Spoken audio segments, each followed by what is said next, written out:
여호수아 8장. 여호수아 8장은 여러분들 너무 잘 알고 계시는 내용이라서 딱히 설교할 게 없어요. 그냥 아시는, 읽어보면 대충 분위기 아는 그 내용이에요. 지난번 잠깐 앞에 6장 한번 18절 보실래요? 6장 18절 아이성 공격할 때요, 하나님께서 정말 말도 안 되는 방법으로 요단강을 가르시고요. 그 다음에 그 요단강이라는 거 뭐 대단하게 생각하는데 대단한 거 맞아요. 근데 평상시 보면 요단강은 진짜 개천 같아요. 우리 산성에서 내려오는 그 정도밖에 안 되거든요. 근데 그건 평상시 얘기고, 우기 때는 정말 봄나무라고 큰 강이거든. 여하튼 하나님은 말도 안 되는 방법으로 강을 가르셨어요. 그리고 나서 강을 건너고 나서 여리고성을 정말 이건 더 말도 안 되는 방법으로 이렇게 무너지게 해주셨어요. 하나님의 능력이 하나님께 함께 한다는 게 얼마나 큰 능력인지 이스라엘 백성들한테 확실하게 보여주셨어요. 하나님이 마치 하나님한테 나야, 내가 이 정도야, 무슨 더 말이 필요해, 마치 그런 느낌처럼 당신의 살아계심과 그 위대한 능력을 보여주셨어요. 그러면서 했던 말이, 이건 첫째 성이고 나의 것이니까 내 거는 손대지 마.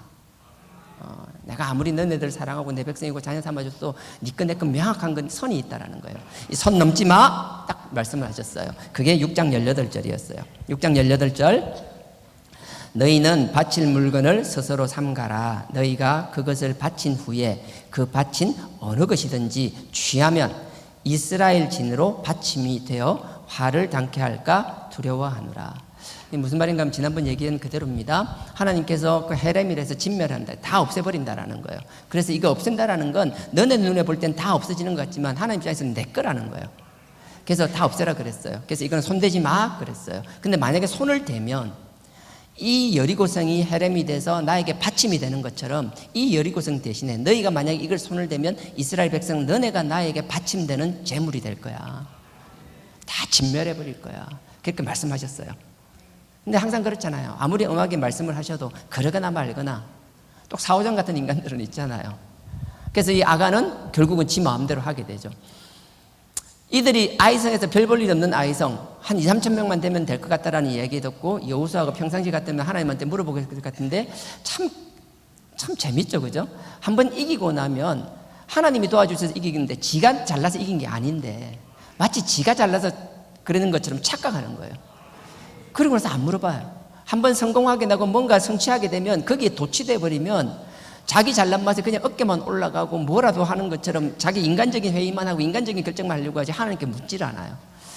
그리고 그들은 자기들 나름대로 정찰을 하고 그 정찰의 판단을 근거로 2, 3천 명이라니까 넉넉하게 3천 명을 올려보냅니다. 아이성은요, 제가 설명을 할 수 없지만 이런 거예요. 그냥 가게 되면 그 언덕과 언덕 사이에 계곡이 있어요. 계곡을, 그러니까 아이성으로 들어가기 위해서는 계곡으로 내려갔다가, 여리고성도 그렇거든요. 내려갔다가 다시 계곡으로 올라가야 성문이 있어요.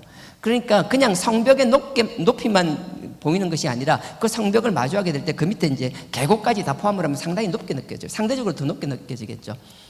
그래서 이스라엘 백성들 같은 경우에는 보통 그러면 여러 가지가 있잖아요. 시간을 두고 뭐 메꾼다든지 안 그러면 방어할 수 있는 여러 가지 무기를 만들어서 공격을 하는데 공성전도 그냥 하는 게 아니잖아요. 준비가 있어야 될 텐데 기고만장했죠.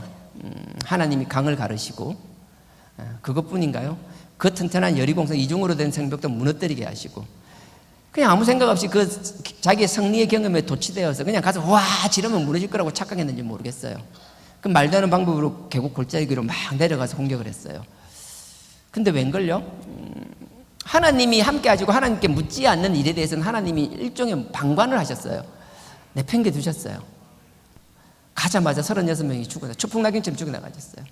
그러고 나서는 그 36명이 죽는 걸 보고 36명인지 몰라요. 36명쯤 그걸 보고 나서 마음이 녹아서 막 도망 내려왔어요.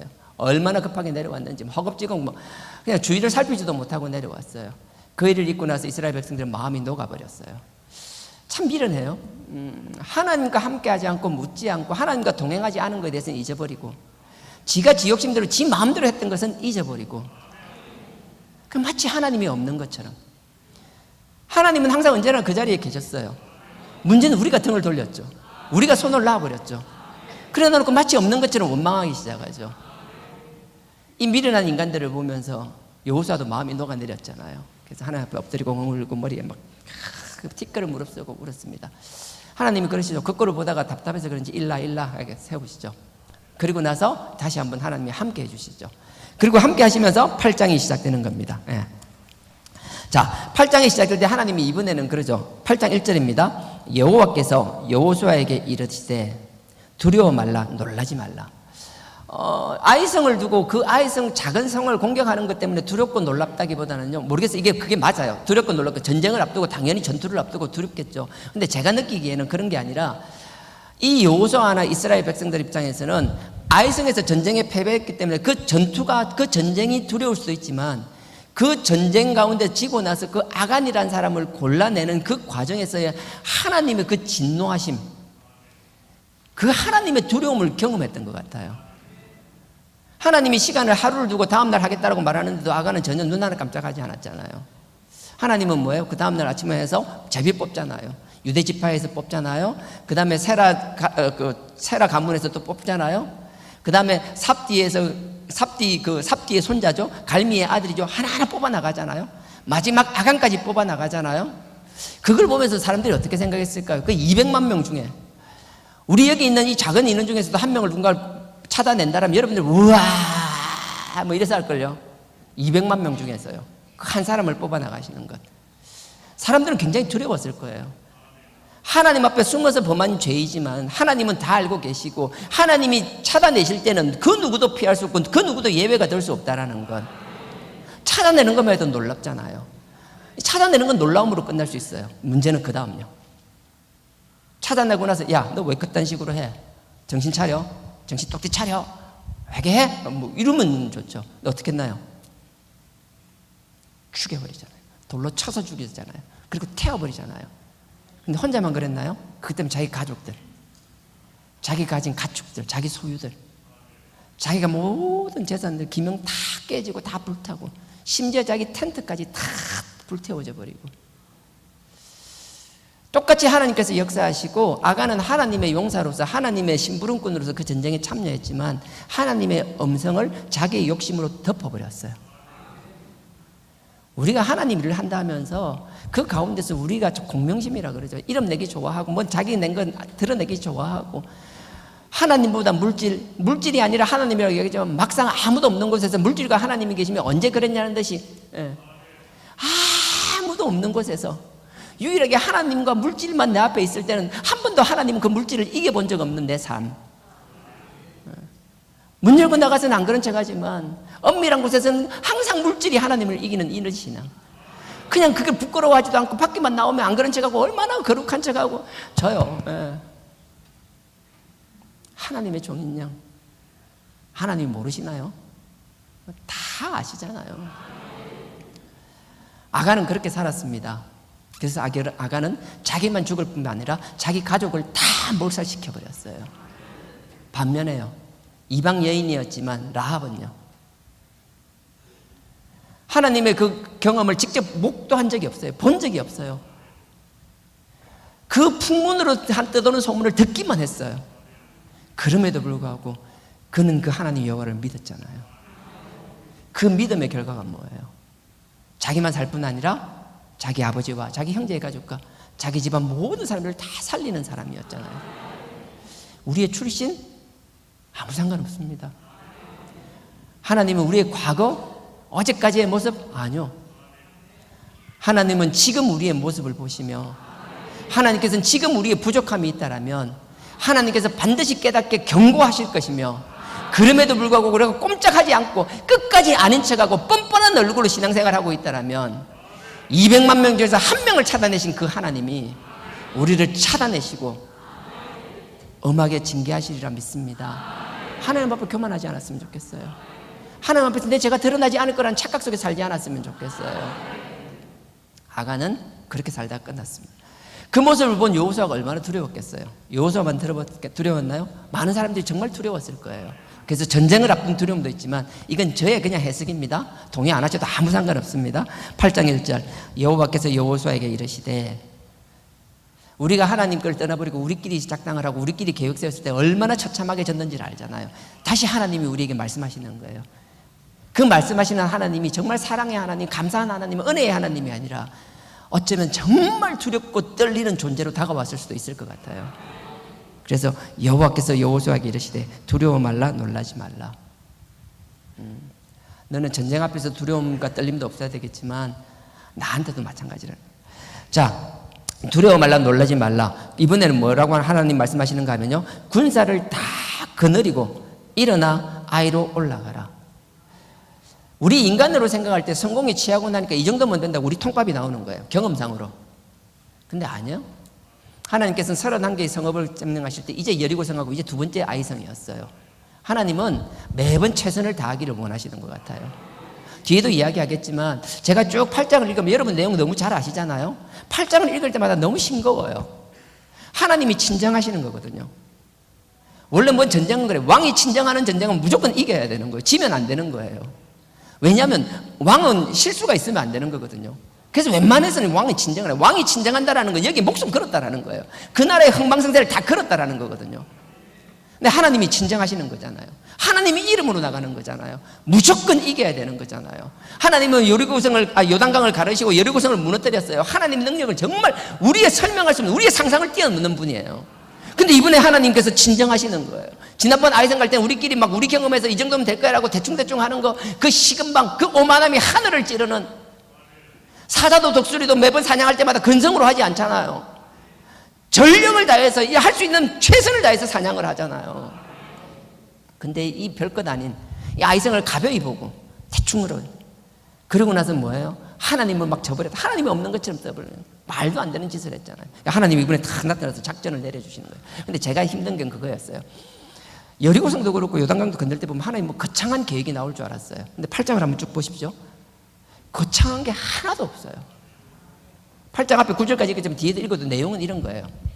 하나님께서 여호수아에게 명령하는 거예요. 야, 지난번 너는 내 말 안 듣고 너끼리 하다가 니 완전 박살났지? 아, 그래, 이번에 내 말 잘 들어. 내가 하라는 대로 해. 여호수아가 예 그랬겠죠. 아멘 했겠죠. 그러니까 지시를 하는 거예요. 자, 일단은 가는데 너네들 대충 2, 3점 안 돼. 할 수 있는 모든 사람을 다 동원해. 너네 200만 명 중에서 군인이 60만 명인데 그 중에서 다 하는 건 안 될 거고, 뭐 내 후방도 있고 뭐 지켜야 되니까 가용 가능한 말이 되나? 하여튼 가용 인원을 총동원하라는 거예요. 다 빠지면 다 가능하는 거예요. 그게 보면, 여기 보면 1절에 보면 다 거느리고 일어나 아이로 올라가라. 네 생각으로 하지 말고 다 하라는 거예요. 그래서 이 말을 듣고 그 여호수아는 어떻게 하는가 하면요, 일단 3만 명을 먼저 뽑습니다. 3만 명을 뽑아가지고 너네들은 가서 아이성 서쪽에 매복하라는 거예요. 아이성하고요, 그 옆에 한 3, 4km 떨어지면 그 베델이라는 성이 있어요. 그 아이성과 베델 사이에 거기에 가서 딱 가서 오늘 밤에 올라가서 매복하고 있어요. 3만 명을. 그리고 나서 자기는 뭔가 하는 겁니다. 잠을 자는 거예요. 그래서 뒤에 보면 잠을 자고 아침에 자기가 가능한 군사들을 다 데리고 올라가는 거예요. 아이성으로 올라가요. 아이성으로 탁 올라가가지고, 올라가서는 어떻게 하는가 하면은, 아이성과 내가 이제 여러분들이 숫자가 많아서 좀 그런데, 여러분들이 이스라엘이라고 생각해 보세요. 아닌데 여러분이 더 높아서 안 되겠는데. 그럼 제가 이제 이스라엘 백성, 내가 여호수아예요. 눈에는 안 보이지만 내 뒤에 억수로 많아요. 한 60만 명 대충. 할렐루야. 내 뒤에 뭐 억수로 많아요. 뭐 이빨 꽉 찼어. 영안이 안 띄면 안 볼끼고. 하여튼에 엄청 멀어 갔는데 내가 가서 딱 여기 왔어요. 여러분들 아이성이에요. 내가 딱 있어요. 그 밑에 계곡이 있어요. 쭉 파지다 계곡이 있어요. 그럼 내가 이 앞에 딱 진을 치잖아요. 아이성은 성문이 북쪽으로 나 있었어요. 올라가서 북쪽에 딱 진을 쳤어요. 근데 어떻게 하는가 하면, 여호수아가 진영을 칠 때 3만 명을 이미 매복시켜 놨잖아요. 근데 3만 명이 부족한 것 같아서 5천 명을 더 가서 매복을 하라고 하는 거예요. 5천 명을 더 3만 5천 명을 매복을 딱 시킵니다. 그리고 나서 여리고성 아이성 앞에 딱 진을 쳤잖아요. 그러면 이 뭐라고 하는가 하면, 하나님이 얘들은 지난번 승리에 도취되어서 너네가 좀 비리비리하게 행동하면 저가 마치 이긴 것처럼 착각할 거야. 그러니까 네가 그냥 가지 말고, 여호수아 네가 가서 그냥 공격하지 말고, 저들이 볼 땐 계곡으로 내려가는 건 죽으려고 하는 짓이잖아요. 아무 준비 없이 그냥 계곡으로 기어 내려가, 밤에. 그러면 그 위에서 아이성에서 여러분들이 보고 막 우리가 그 계곡으로 막 내려가잖아요. 여러분 볼 때 밑에 있으니까 그냥 공격만 하면 될 것 같잖아요. 지난번에도 이런 식으로 하더만 이번에 똑같이 이 짓 하네? 그냥 내려가면 되겠네? 그렇게 착각하게 만들라는 거예요. 그리고 나서 밤에 내려갔어요. 아니나 다를까 아이성에 있는 왕하고 사람들이 그걸 봤어요. 그리고 나서 우와, 또 바보 같은 짓 하네? 그리고 막 공격하게 내려왔어요. 그러면 맞서 싸우지 말고 그냥 막 얻어 터지는 척 하라는 거예요. 막 때리면 얻어 터지는 척 하다가 도망가라는 거예요. 그러면 얘들은 시건방져 가지고 이긴 것 때문에 앞뒤 안 가리고 공격해 내려올 거다.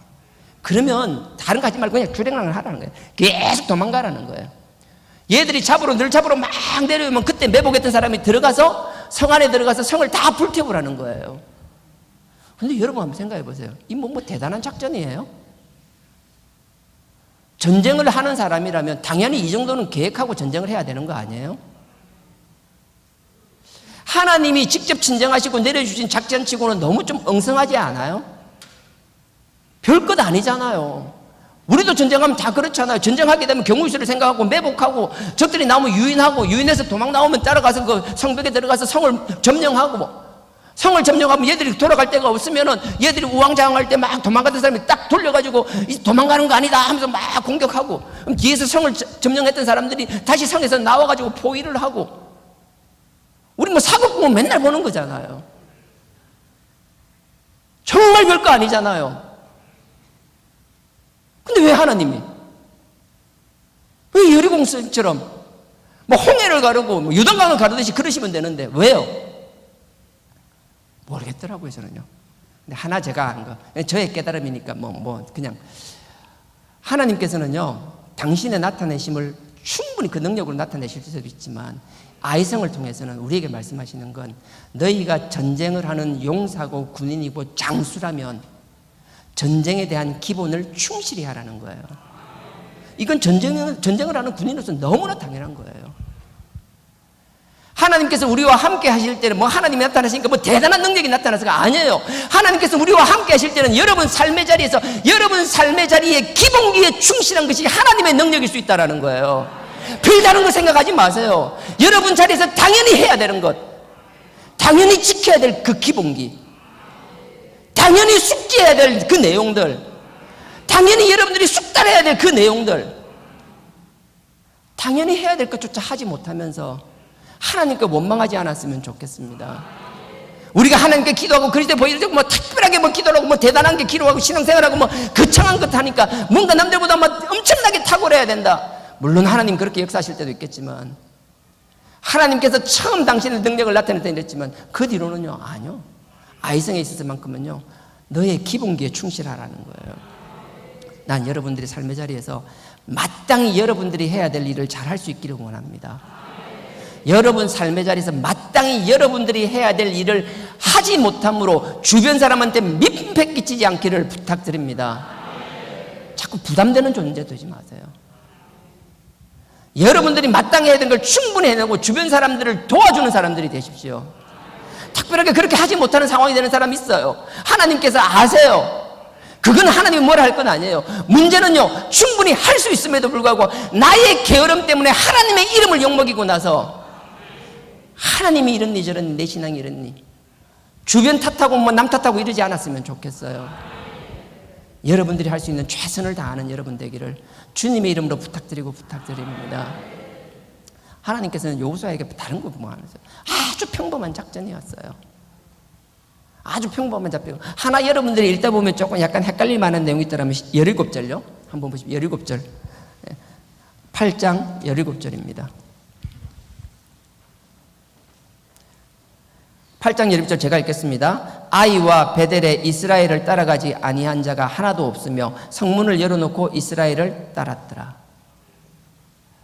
우리 성리에 도취되는 사람들 착각 중에 여러분들 제가 얘기했는데 너무 잘 돼가지고 막 간증하는 거 있잖아요. 막 하는 거. 여러분 하나님께서 특별하게 은혜를 주시거나 뭔가를 경험하게 되면요, 정말 뒤를 잘 돌아보세요. 여러분들 뒷문이 열려있는 안 열려있는 항상 살펴보십시오. 이 아이성은 성리에 도취해서요, 그들이 도망하고 유인하니까 그 유인에 쫓아가기에 바빠가지고요, 한번 그 마치 낚싯꾼 미끼에 끌리는 것처럼 우리 생선도 아니고 생선 진짜 돌대가리잖아요. 금방 그 낚싯줄에 탁 걸려가지고 풀어주면 또 미끼 던지면 그것도 또 물잖아요. 우리는 좀 그러지 않았으면 좋겠어요. 그 세상에 그렇게 해놔놓고는 또 거짓하는 것. 근데 이 사람들은 성리에 도착해 나갈 때요, 문도 안 닫고 그냥 나갔어요. 결국 어떻게 돼요? 매복된 사람이 확 몰빛에 들어가서 성리를 다 태워버리는 거예요. 근데 내가 이 이야기를 하는 건요, 17절 제가 읽겠습니다. 아이와 베델에 그랬잖아요. 아이성을 공격했는데 갑자기 베델이 튀어나와요. 그래서 가끔 이렇게 물어보는 사람들이 많은데 그냥 이렇게 이해하시면 될 것 같아요. 베델성하고 아이성은 한 3, 4km밖에 안 떨어져요. 가까이 있어요. 그래서 가까이 있는데 그 베델과 아이 사이에 매복을 하라 그러거든요. 근데 매복하기 전에 아이성이 지난번 이겼으니까 베델 사람들이 이렇게 생각한 것 같아요. 지난번 아이성이 이기는 거 보니까 이번에 또 올라오면 우리가 아이성에서 같이 싸우면 넉넉히 이기겠다 이렇게 생각한 것 같아요. 잘은 모르겠어요. 근데 상황은 그런 것 같아요. 그래서 아이성 사람들이 도망가는 이스라엘 군대를 여호수아 군대를 막 쫓으러 갈 때 아이 군인만 나온 게 아니라 베델 군인들도 같이 나와요. 같이 전멸당하죠. 그래서 뭐 어쨌든 여러분들이 궁금하면 그건 이렇게 하시면 되고, 하여튼 이렇게 아이성에서 승리를 합니다. 뒤에 보면은 25절에 보면 그날에 아이 사람이 전부 죽었으니 남녀가 12,000이라 다 죽여버려요. 그 왕을 죽어가지고 나무에 달아버려요. 하나님께서는 아이성을 통해서 이스라엘 백성들 당신의 나타내심을 다시 한번 살아계심을 보여주시고 승리가 끝났습니다. 이제 아이성이 끝나면 이제 29개 성이 남아 있습니다. 또 끊임없이 전쟁이 시작되고 이제 남방연합군과 전투를 해야 되고 북방연합군과도 전쟁을 해야 됩니다. 근데요, 여호수아는 생뚱맞은 결정을 하게 됩니다. 아이성에서 탁 이겼잖아요. 60만 명 중에 몇 명이 올라왔는지 모르지만 사용한 거 다 올라오고 그랬으니까 대부분 군대가 올라와 있을 거예요. 아이성에서 탁 승리를 했습니다. 아이성에서 승리를 하고 나니까 이 아이성에서 승리한 여호수아는 그 군대뿐만 아니라 자기 밑에 여리고에 있던 그 진영에 있던 이스라엘 백성들을 다 불러 모읍니다. 여리고는 저 남쪽에 있고요. 아이성이 우리 저 기동원 산성마을이라면 우리가 지금 우리 교회 자리가 여기 지금 그 베이스 캠프라고 생각하시면 돼요. 그 이스라엘 백성들을 다 불러 올립니다. 다 아이성으로 불러 올려가지고 그들과 함께 어디를 가는가 하면요, 세겜으로 갑니다. 그게 30절입니다. 8장 30절입니다. 제가 읽겠습니다. 때에 여호수아가 이스라엘의 하나님 여호와를 위하여 에발산에 한 단을 쌓았으니, 여호수아가 에발산인데 에발산은 뭔가 에발산과 그리심 사이에 세겜이라는 지역이 있거든요. 그러니까 에발산과 그리심산은 쌍둥이 산이라고 그래요. 세겜인데 여러분들 세겜을 어떻게 이해하시는 건 잘 알까요? 아브라함이 창세기 12장에 하나님께 본토집을 떠나서 가라고 했잖아요. 아브라함이 처음 와서 약속의 땅 가나안에 제일 먼저 와서 하나님께 단을 쌓은 데가 세겜이란데요. 창세기 12장 5절 6절 그 언절에 있어요. 하나님 앞에 첫 번째 단을 쌓는 게 세겜이에요.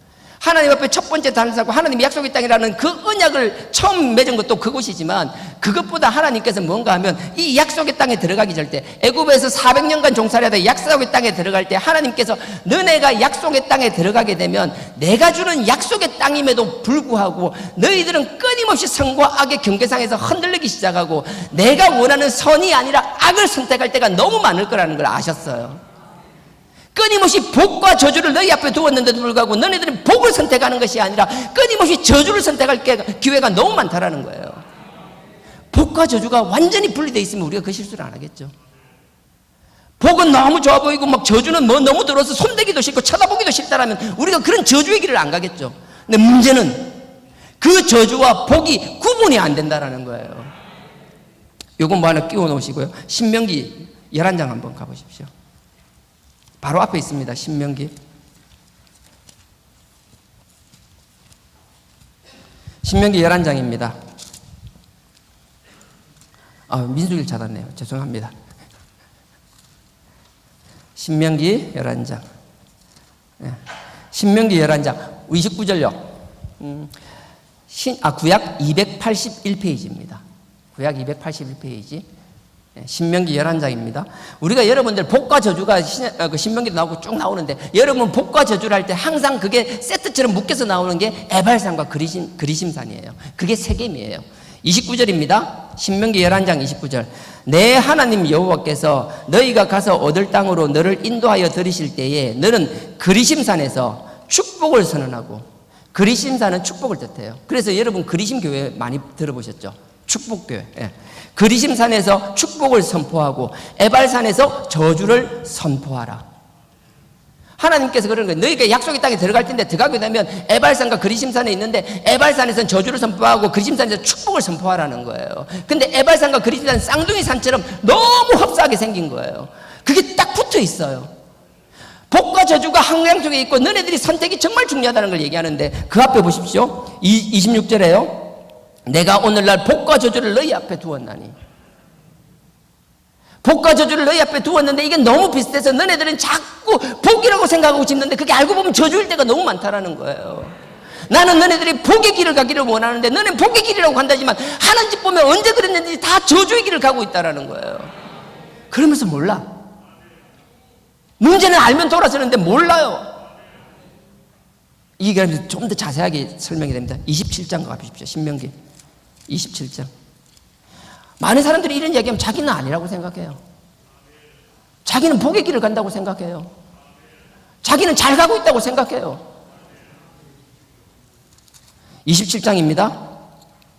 신명기 27장 1절 제가 읽겠습니다. 모세가 이스라엘 장로들로 더불어 백성에게 명하여 가로되 내가 오늘날 너희에게 명하는 이 명령을 너희는 다 지킬지어다. 이렇게 말하면서 시작합니다. 2절 너희가 요단을 건너 내 하나님 여호와께서 너희에게 주시는 땅에 들어가는 날에는, 약속의 땅, 여호수아는 이미 들어와 있죠. 요단강을 건너 있죠. 예. 땅에 들어가는 날에는 큰 돌을 세우고 석회를 바르라. 이 무슨 말인가 하면 들어가게 되면 큰 돌을 세우라는 거예요. 돌을 세우고 거기에다 석회 하얀색 회칠을 하라는 거예요. 그리고 나서 거기에다가 율법을 새기라고 말씀하세요. 3절입니다.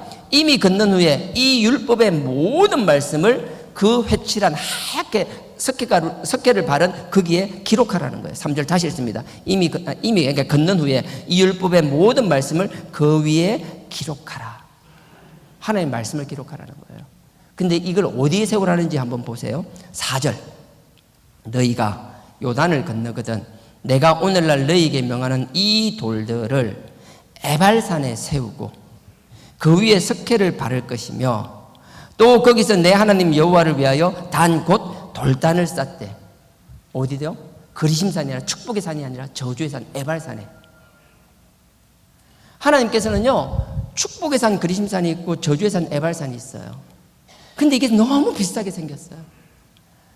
우리는 잘한다고 하지만 끊임없이 우리는 축복의 길을 선택하는 게 아니라 저주 길을 선택할 때가 너무 많은 거예요.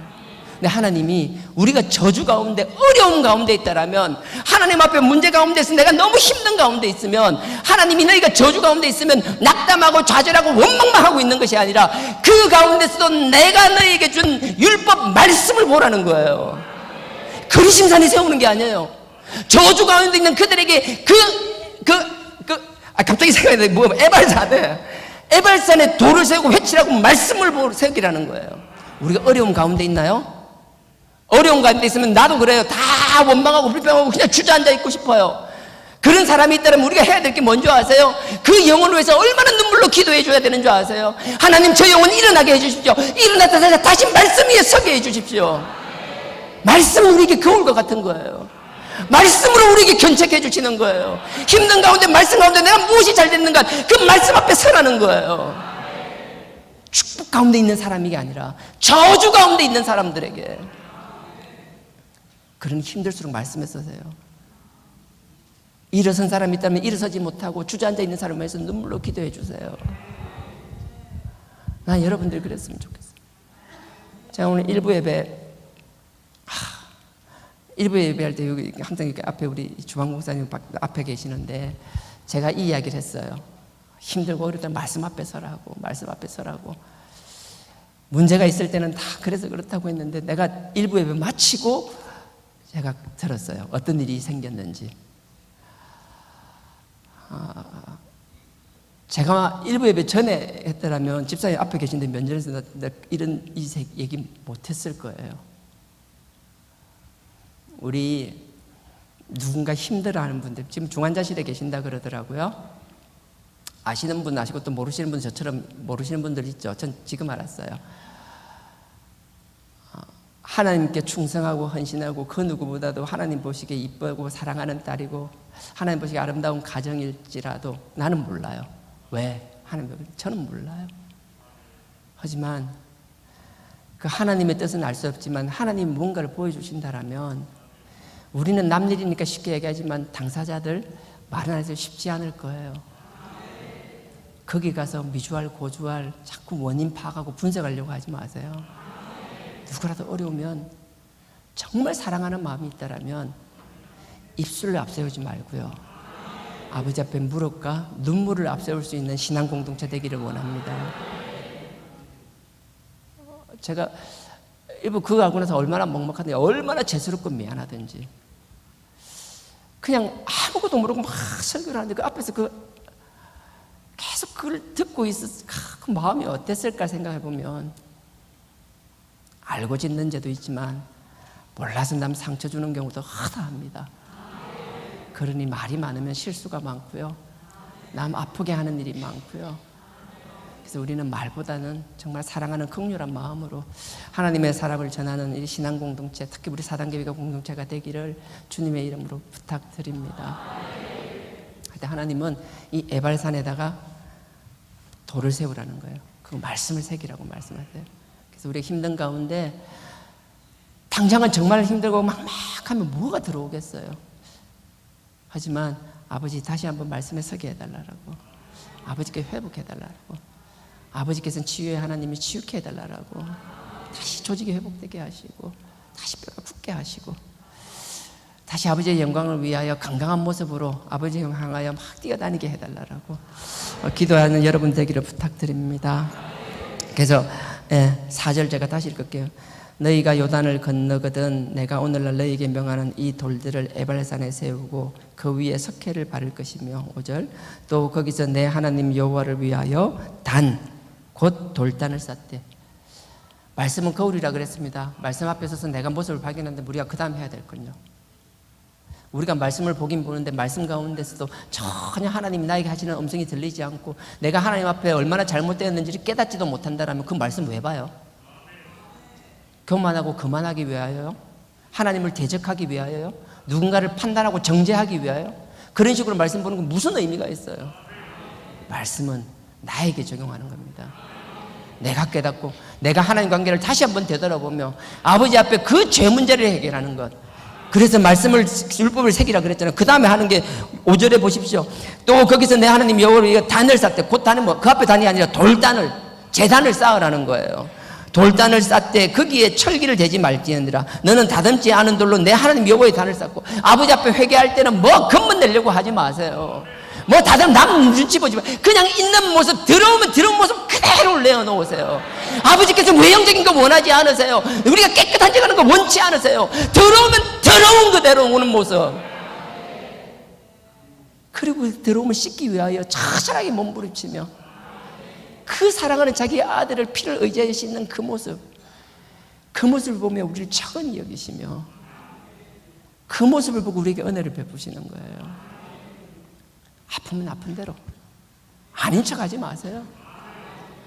약하면 약한 그대로, 강한 척 하지 마세요. 6절입니다. 너는 다듬지 않은 돌로 내 하나님 여호와의 단을 쌓고 그 위에 내 하나님 여호와께 번제를 드리지니. 번제는 다 태우는 거예요.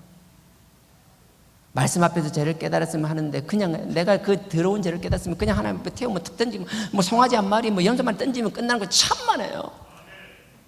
내 죄를 그 제물 앞에 전가시키며 내가 그 껍질을 다 벗겨야 되며 그 피비린내가 진동하는데 내 죄의 역겨움을 경험해야 되며, 그래서 아버지 앞에 제대로 회개한 사람은, 제대로 제사를 드린 사람은 그 팔다리의 모든 간질을 다 잘라내며 아버지께 주신 팔다리를 가지고 아버지를 향하지 않고 세상을 향하며 죄만 바라봤던 내 모습을 바라보며 그 처절한 몸부림이 있는 사람은 죄의 횟수가 줄어들 수밖에 없는 거예요.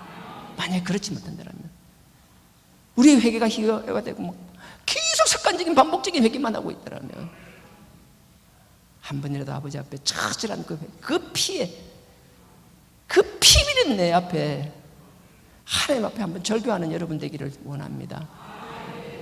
죄가 얼마나 무서운 것인지, 그 죄값은 결코 없어지지 않는다라는 사실. 그래서 번제를 드릴 것이면 다 태워 없애는 거예요. 그 관절간지 마디마디 다 잘라버리는 거예요. 온전히 태워 없애는 거예요.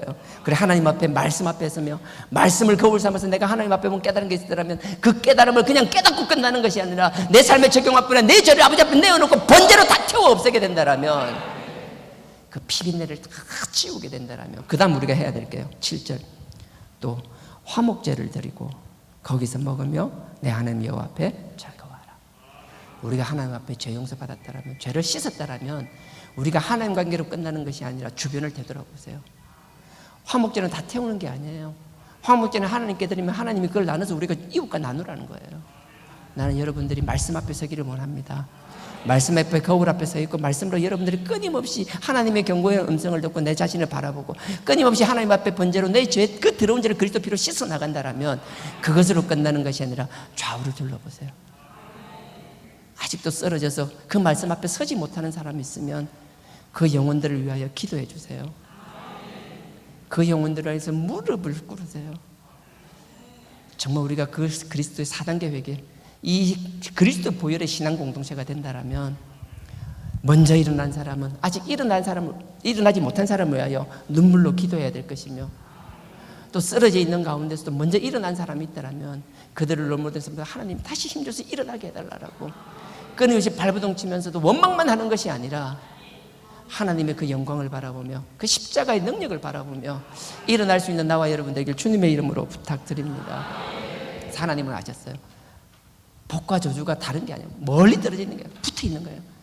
우리는 구분할 수 없는, 우리는 복의 길을 간다면서 저주의 길을 가고 있는 사람이 너무 많아요. 그래서 하나님이 내 약속의 땅에 들어오면 너네들은 이런 착각에 빠지는 경우가 너무 많다는 거예요. 우리는 이제 신앙 공동체 안에 들어오면 뭐라도 이미 한 것처럼 착각 속에 빠질 수 있다는 거예요. 아니요, 이 신앙 공동체 안에 들어와 있다고 그게 구원의 확정이 아니고 그게 하나님의 축복의 확정이 될 수 없다는 거예요. 교만하지 마세요. 그러니 거만하지 마세요. 끊임없이 나를 말씀 앞에 비추어 보십시오. 하나님은 그 약속의 땅에 들어간 이스라엘 백성에게 이렇게 명령하셨어요. 여호수아는요, 요단강을 가리고 여리고성을 무너뜨리고 나서 전혀 생각을 안 했어요. 아이성 앞에서 실패를 맛보았습니다. 그러고 나서 하나님의 도우심으로 별다른 도움도 아니었어요. 당연히 내가 군인으로 장수면 해야 될 일을 하라고 하시고, 당연히 내가 해야 될 걸 충실히 함으로써 우리의 원수되는 아이성을 점령하고 나서 여호수아가 깨달은 건, 모세가 그 신명기가 그 광야 들어가기 직전에 한 거잖아요. 다시 그 말씀을 묵상하며 모든 백성들을 데리고 가서 하나님 앞에 우리의 옳고 그름 말씀 앞에 서겠다라는 하나님 앞에 우리의 행사를 치르는, 우리의 각자 마음을 드러내는 것. 그래서 그 많은 사람을 데리고 올라갑니다. 세겜까지. 아이성에서는 한 30km 내외 정도 되고요. 그 직선거리예요. 산길이니까 가면 꽤 멀었을 거예요. 군인들은 아이성의 산에 올라와 있지만 자기 본 진영에 있던 사람들은 그 이스라엘 백성들 200만 명은 아마 한 60km 이상 되는 거리를 걸어갔을 거예요. 그리고 전쟁 중이에요. 전쟁 중에 이렇게 무리한 짓을 하면 돼. 그럼에도 불구하고 여호수아는 하나님의 주신 약속의 땅 앞에서 하나님과의 언약을 명확하게 세우는 것, 다시 한번 하나님 주시는 복과 저주의 개념을 명확히 하는 것, 그것을 무엇보다도 중요하게 생각했습니다. 그래서 8장, 신명기네, 여호수아요. 여호수아 8장 30절 이유가 그 내용입니다. 제가 31절, 아까 30절을 읽었고요. 331페이지입니다. 구약 331페이지. 제가 31절부터 읽겠습니다. 이는 여호와의 종 모세가 이스라엘 자손에게 명한 것과, 제가 지금까지 이야기 드렸죠? 명한 거예요. 모세의 율법책에 기록된 대로 철 연장으로 다듬지 아니한, 아까도 말씀드렸죠? 새 돌로 만든 단이라. 무리가 여호와께 번제와, 말씀드렸습니다. 화목제 말씀드렸습니다. 번제와 화목제를 그 위에 드렸으며. 32절 보세요. 여호수아가 거기서 모세의 기록한 율법을 이스라엘 자손의 목전에서 그 돌에 기록하매. 말씀 그대로 하는 거예요. 하나님께 말씀을 다 새기는 거예요. 그 다음에 33절. 온 이스라엘과 그 장로들과 유사는 관리들을 말합니다. 관원들과 재판장들과 본토인뿐 아니라 이방인까지. 출애굽할 때 따라 나온 이방인들도 있습니다. 오다가 편입된 이방인들도 있습니다. 기브아 사람 갈렙이 대표적이죠. 에돔 족속에 있는 지역에서 갈렙이 거기서 유대인으로 편입되었습니다. 나중에 또 시간 있으면, 그럼에도 하나님이 쓰시는 거 보면 정말 하나님 대단하십니다. 하나님의 그릇은 우리가 속이 좁아서 진짜 궁상처럼 이렇게 살고 있지, 하나님의 그릇은. 33절 읽었나요? 다시 읽겠습니다. 온 이스라엘과 그 장로와 유사들과 재판장들과 본토인뿐 아니라 이방인까지 여호와의 언약궤를 맨 레위 사람 제사장들 앞에서 궤의 좌우에 서되 절반은 그리심산 앞에 절반은 에발산 앞에 섰으니, 이는 이왕의 여호와의 종 모세가 이스라엘 백성에게 축복하라고 명한 대로 함이니라. 에발산과 그리심산이에요.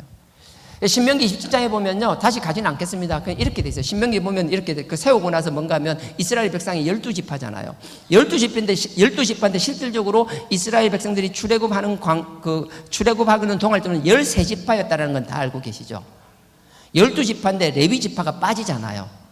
12지파가 세지파시에서 동서남북으로 하나님의 그 진 있잖아요. 하나님의 성막을 좌우로 이렇게 다 호위하고 움직였잖아요. 근데 레위지파는 빼고 레위지파는 성막 주변을 지켰잖아요. 성막을 동서남북으로 갖고 성막에서 수중 들어야 되니까. 그럼 12지파 중에서 레위지파 빠지면 11지파 아니에요? 맞아요. 11지파인데 여러분들 알겠지만 요셉이 그 축복할 때 어떻게 돼요? 에브라임과 머나세 그 두 아들 있잖아요. 그 에브라임과 요셉의 아들 에브라임과 머나세를 레위가 빠지는 대신에 그래서 요셉은 2지파 몫을 받는 거잖아요. 요셉은 자기가 들어가는 게 아니라 자기 대신에 자기 아들 에브라임과 머나세가 12지파에 들어가게 돼요. 그래서 레위를 빼고도 이해되시는 거죠? 네, 아멘. 그래서 12지파가 된 거예요. 실질적으로 13지파예요.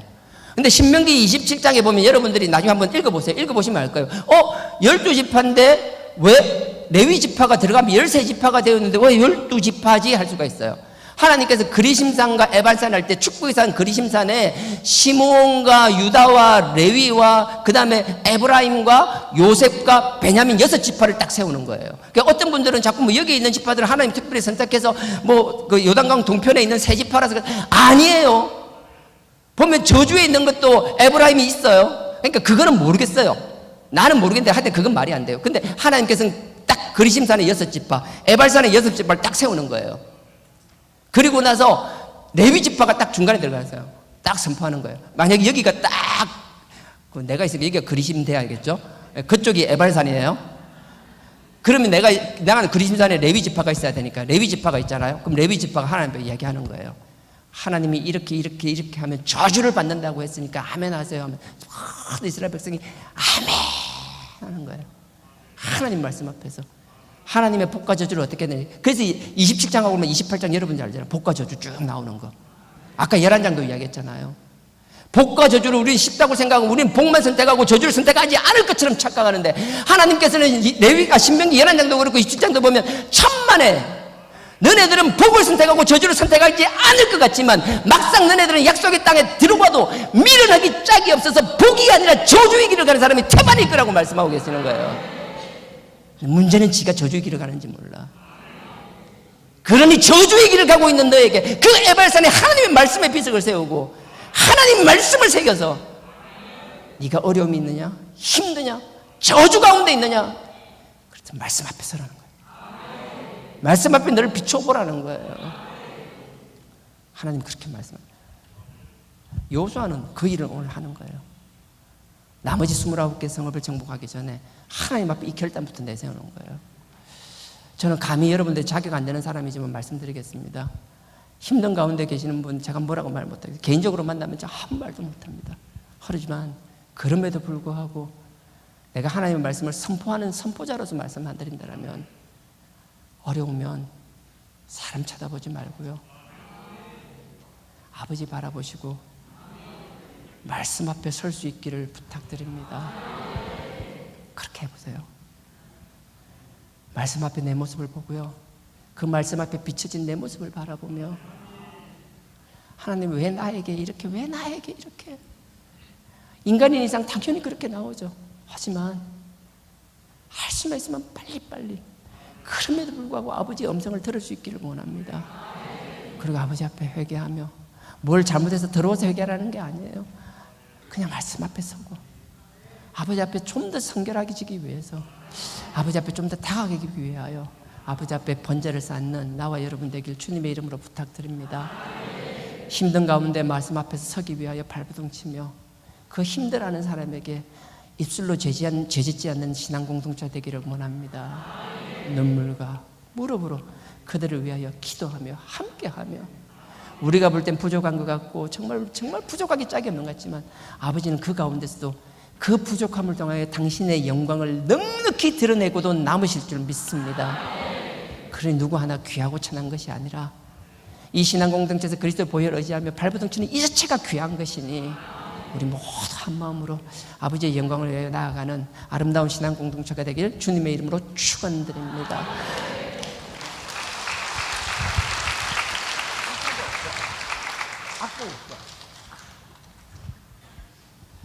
죄송해요. 미리 얘기해야 되는데.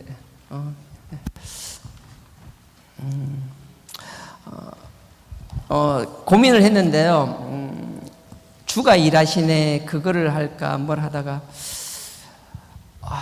힘들지만 힘내고 두려움 없이 승리하는 저희들 되기 원합니다. 그래서, 보라, 너희는 두려워 말고, 보라, 너희를 인도한 나를, 보라, 너희는 지치지 말고, 보라, 너희를 구원한 나를, 너희를 치던 적은 어디 있느냐? 너희를 억누르던 원수 사단마귀는 어디 있느냐? 그 사단마귀 격에 쏙지 않는 나와 여러분 되기를 원합니다.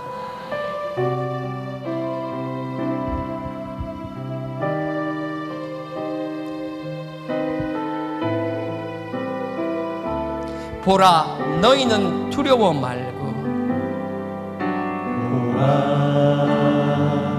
너희는 두려워 말고, 보라, 너희를 인도한 나를, 너희를 인도한 나를, 보라, 너희는 지치지 말고, 너희는 지치지 말고, 보라, 너희를 구원한 나를, 너희를 구원한 나를, 너희를 치던 적은 어디 있느냐?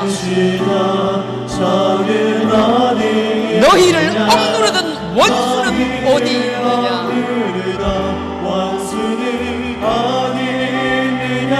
보라, 하나님 구원을,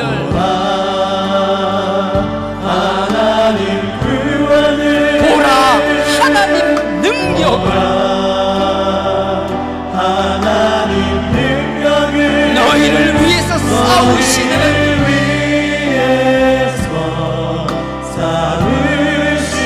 주의 손을 보라. 보라, 하나님 구원을,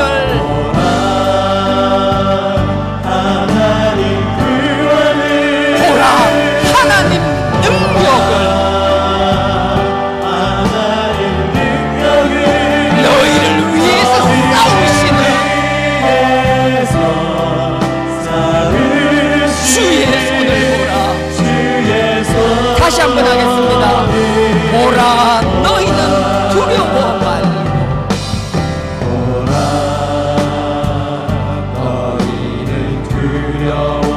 보라, 너희를 인도한 나를, 보라, 너희는 지치지 말고, 보라,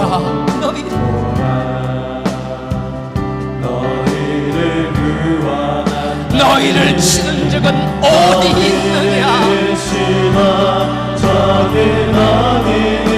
너희를 억누르던 원수는 어디 있느냐?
같이 안 계시는 것 같고 사방이 꽉 막힌 것 같고 아버지를 봐야 그 누구보다도 열심히 충성하며 헌신하며 그 누구보다 아버지를 사랑해요. 아버지 하나님, 이 시련 가운데서도 감사가 넘치게 하시고 아버지께서 숨게 하시고 아버지께서 치유하시고 회복하시고 그 가운데서도 원망이 나오지 않게 하시며 아버지의 원망이 없도록 주변에서 그들을 위하여 기도하며 나누며 사랑으로 못없는 신앙 공동체 되게 하여 주시옵소서. 원망치 않게 하옵소서. 과거의 승리에 도취되어 마땅히 우리가 해야 될 일을 게을리하는 자들 되지 않게 하여 주어진 삶의 자리에서 최선을 다하는 저희들 되게 하여 달라라고 이 시간 다 같이 주여 삼창하고 기도드리시겠습니다. 주여, 주여.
당신 앞에 머리 숙여 무릎 꿇고 눈물 내리는 이 영혼들, 아버지의 능력을 경험케 하여 주옵소서. 아버지의 능력을 선포할 때 아버지의 능력을 내려 주시옵소서. 세상 모든 사람들이 되지 않는다라고 포기할 때 그 아버지 주시는 능력으로 넉넉히 이기는 승리하는 삶 살게 하여 주시옵소서. 당신만이 우리의 구원임을 선포합니다.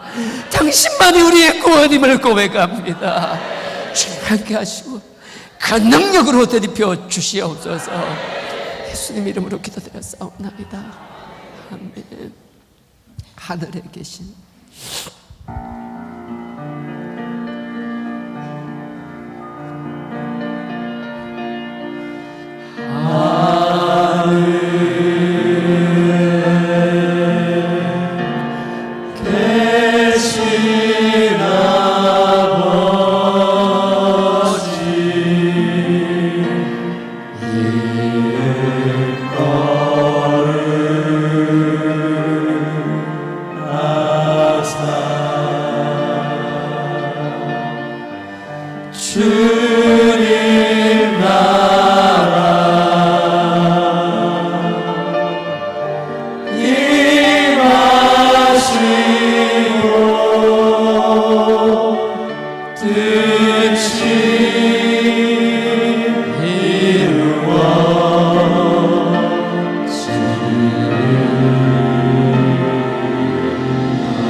들게 마시고 악에서 구원하소서. 내게 주의 나라 주의 권세 주의